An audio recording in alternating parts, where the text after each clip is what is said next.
morning, good morning, good morning, good morning. Good morning, good morning, good morning. Good morning ka muna dito para sama ka sa OT. Hoy, tama mo sa OT mo lang. Good morning. Tama sa OT mo. Bahala ka dyan sa buhay mo. Kisama sa OT. Good morning, good morning. Hindi ka na good morning eh. Good morning, good morning. Ayan. Shout out. Sama na kita sa OT na good morning ka na eh. Sama ka pala OT dyan.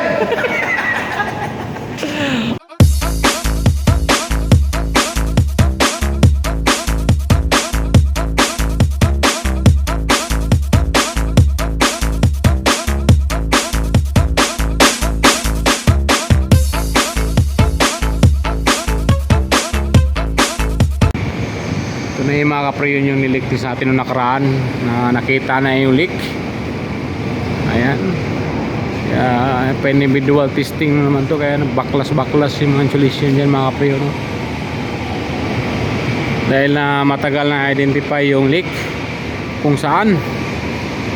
So may tropa tayo dito na nasa 18 na sila dahil mayroon isang taas din nito, mayroon isang problema na bumababa pa rin yung pressure, kaya individual test na naman nila.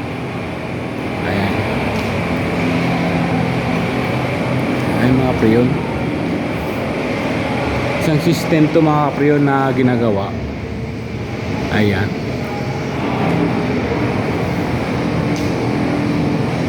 Proseso ang pagliligtis ng BRF mga pre-yon, kasi pag bumaba yan, hindi talaga yung honor yan na ipapasa ng inspector. So yun yung may leak yung MFCU na yun mga kapreyon nito. Yan, kaya di na masi connection, papalitan na unit yan mga kapreyon. Ayan.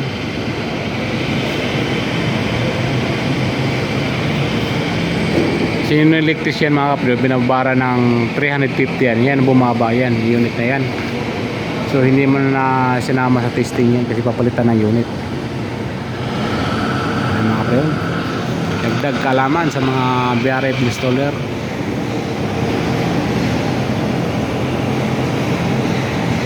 Alright, ng lictis individual mga kapreyon. Ayan, bawat FCU yan mayroong gauge manifold. So, malaman natin kung bumaba o hindi. Ito, ayan, naka-page off na rin yan mga kabila mga pre-yon, para pag nakita yun na hindi bumaba dito, piping naman ang liligtis. Ayan, halos lahat ng mga pre-yon may mga gauge yan, no?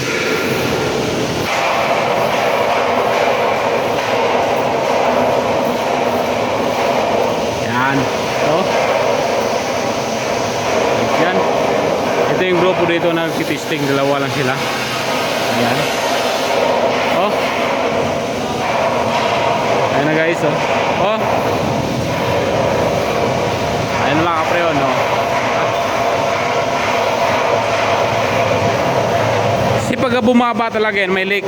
So, proseso, hindi tayo pwede madali sa pag-instalasyon ng BRF. Pag bumaba talagang hinahanap yung leak. Dahil pag kakarga lang tayo, kawawa naman si customer, kawawa yung bossing natin, naubusan ng pagkarga ng pre-yon. Mahal kasi yung pre-yon mga ka-pre-yon, mahal ang pre-yon. Kaya pagigihan natin testing na hindi tayo pwede mangdaya sa testing, ha? Sa mga mahilig mandaya sa testing, huwag nyong gawin yan, ha? Dahil nakakasira ng kumpanya. Isa pa, ulit-ulit ang trabaho. So kailangan natin na ayusin natin ang trabaho. Pag nakita natin may problema, talagang ayusin yun. Hindi natin, ito yung gamit nila na panghinang o chassis. Ayan, na-testing na nila yan. Wala sa unit ang problema dito sa 18th floor. So ang piping na naman ngayon ang kanilang i-double check. Kasi sa isang 24 hours, 30 PSI lang yung bumaba. So, ibig sabihin napakaliit yung leak mga kapreyon, diba?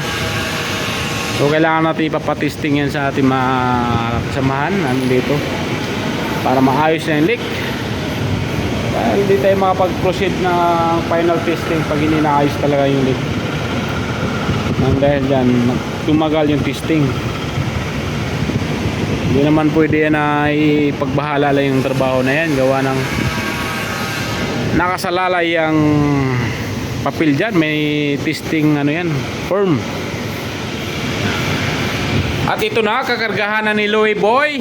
Ayan guys, what's up? Shout out sa kilala kay Louie Boys. Shout out guys. Siya yung tirador dito ng testing.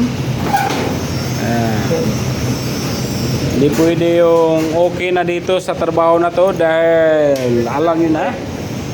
Ayan mga kapriyon yan, no? Yung mga nasisira dito dahil yung mga ibang kontraktor inuupuan tong ating cover. Kaya uulitin na naman ang ating mga tropa yan. Lagyan pa ng support dito yan. Hindi pa nabalutan yan, gawa niyang mayroon ngang leak.